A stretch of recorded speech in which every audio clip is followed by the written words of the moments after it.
Triple-X detergent soap శుభమస్తు కార్యక్రమంలో గృహబలం అంశానికి స్వాగతం.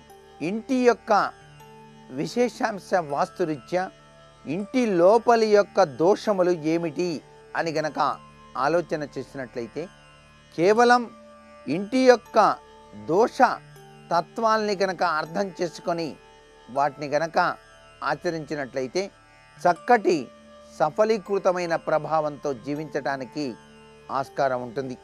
ఇంటి లోపల సింహద్వారానికి ఎదురుగా వరుస క్రమంలో వాకిళ్ళు పెట్టాలి. వరుస క్రమం తప్పకుండా ఉండేటట్టుగా చూసుకోవటం సర్వ విధాల శ్రేయోదాయకవంతమైన ప్రభావాన్ని కలిగిస్తాయి. వరుస తప్పి వాకిళ్ళు గనక ఉన్నట్లయితే అది వాస్తురీత్యా మహాదోషంగా పరిగణించాల్సి ఉంటుంది సుమా అనే విషయాన్ని గుర్తిరగాలి.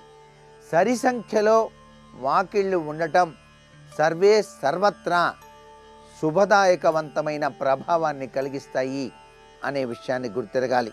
బేసి సంఖ్యలో మాత్రం ఉండకూడదు అనే విషయం ఇక్కడ బాగా గుర్తుపెట్టుకోవాలి. మహడి కట్టినచో ఆ వాకిండ్లు కింద ఇంటి వాకిండ్లు కలిపి లెక్కించరాదు. అంటే ఇప్పుడు గ్రిల్ వాకిలు కానివ్వండి, కొలాప్సబుల్ గేట్ కానీ, షట్టర్ కానీ వాకిండ్ల సంఖ్యలోకి లెక్కించకూడదు అనే విషయాన్ని కూడా వాస్తుశాస్త్రరీత్యా గుర్తెరగాలి. తన ఇంటి సింహద్వారానికి ఎదురింటి యొక్క గోడ మొత్తెలు కానీ దూలములు కానీ ఎదురు చోటు కానీ ఉన్నచో దోషం కలుగుతుంది అనే విషయాన్ని కూడా గుర్తుపెట్టుకోవాలి. ఇంటి సింహద్వారానికి ఎదురుగా వృక్షాలు మాత్రం ఉండకూడదు. అది వేధాదోషం అని చెప్పేసి చెప్పాల్సి ఉంటుంది.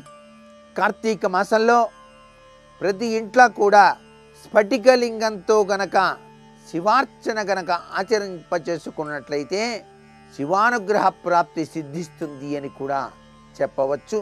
ఈ మాసమంతా కూడాను శివనామం విష్ణునామం ఇంట్లో ఎప్పుడూ వినపడే విధంగా మీరు గనక చాంటింగ్ గనక ఏర్పాటు చేసుకున్నట్లయితే ఆ ఇంటిలో అతీంద్రమైనటువంటి దివ్య శక్తి తత్వాలు ప్రసరింపబడటానికి కూడా ఆస్కారం అధికంగా ఉంటుంది. మీ ఇంట్లో పూజ చేసినటువంటి ఆ యొక్క విష్ణుమూర్తికి వేసినటువంటి ఆ యొక్క తులసి మాలను మీ యొక్క ద్వారబంధానికి తప్పనిసరిగా పూజానంతరం కట్టి చూడండి. తప్పనిసరిగా ఈ యొక్క ఇంటికి ఉంచినటువంటి ద్వారబంధాల రీత్యా సంభవించేటువంటి ఒడుదుడుకుల యొక్క ప్రభావం, ఇంటి లోపల సంభవించేటువంటి ప్రభావాలు పటాపంచలు కావడానికి దైవ బలం మీకు సహకరించి తీరుతుంది సుమా. నేటి వాస్తు సందేహాన్ని గనక పరిశీలించినట్లయితే ఇంటిలోని పాత్రలు కడిగిన నీళ్లు పారే విషయంలో కూడా వాస్తు పనిచేస్తుందా అన్నది ప్రశ్న. తప్పనిసరిగా ఇంటిలో నీరు పారేటువంటి విషయంలో తప్పనిసరిగా కొన్ని సూత్రాలు వాస్తురీత్యా మనకు మహర్షులు తెలియజేశారు. తూర్పు భాగాన గనక పారినట్లయితే సర్వశుభాలు కూడా కలుగుతాయి. అలాగే ఈశాన్య భాగంలో కూడా పారవచ్చు. అలా పారినట్లయితే ఐశ్వర్యం సంభవిస్తుంది. ఆగ్నేయం గనక వెళ్ళేటట్టుగా గనక మీరు చేసుకున్నట్లయితే కించిత్తు ఆర్థిక నష్టములు వాటిల్లటానికి ఆస్కారం ఎంతగానో ఉన్నది. దక్షిణానికి మాత్రం పారకూడదు. అలా పారినట్లయితే తెలియకుండానే అనేక అనారోగ్య బాధలు మిమ్మల్ని పీడించటానికి ఆస్కారం ఎంతగానో ఉంటుంది. నైరుతి భాగాన అస్సలు పారకూడదు.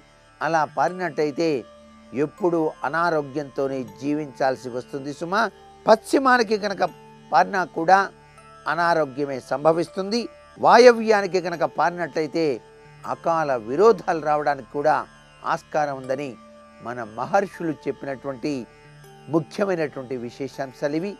ఉత్తరానికి కనుక పారినట్లయితే ధనధాన్యాలన్నీ కూడా కలిగి తీరతాయి. తూర్పు ఈశాన్యానికి పారడం సకల శుభాలకు కూడా శ్రేయోదాయకవంతమైన ప్రభావాన్ని ఇస్తుంది. ఉత్తర ఈశాన్యానికి పారితే అష్టైశ్వర్యాల్ని కూడా పొందడానికి ఆస్కారం ఉంది. కాబట్టి ఇంటిలోని పాత్రలో కడిగినటువంటి నీళ్లు పారేటువంటి దిశల ఫలితాలు కూడా వాస్తురీత్యా పనిచేస్తాయనే విషయాన్ని గుర్తెరుగుతూ మరికొన్ని ముఖ్య విషయాలు మన్నాడు చెప్పుకుందామా మరి. సర్వే జనా సుఖినో భవంతు.